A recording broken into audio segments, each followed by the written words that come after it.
If you've ever wanted that glossy, rich barbecue flavor you usually get from takeout, this is the one to try.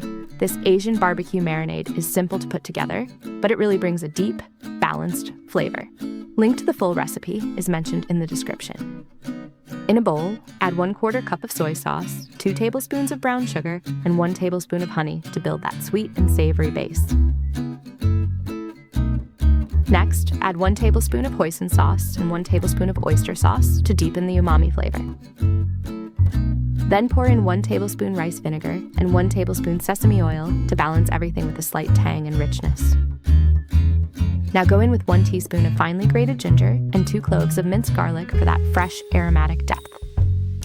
Next, add 1/2 teaspoon of onion powder and 1/2 teaspoon of red chili flakes for a gentle heat and seasoning layer. And finally, add 2 tablespoons of water just to slightly loosen the texture for better coating. Now whisk everything together until it's smooth, glossy, and fully combined.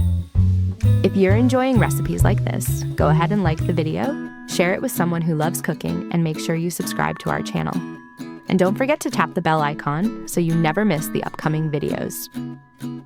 And your Asian barbecue marinade is ready to use. This makes about 3/4 cup of marinade, perfect for roughly 500 grams of meat or vegetables, great for grilling, stir-frying, or oven cooking. So I hope you will give it a try and let us know how it came out in the comments below. Thanks for watching, and I'll see you soon with more recipes like this.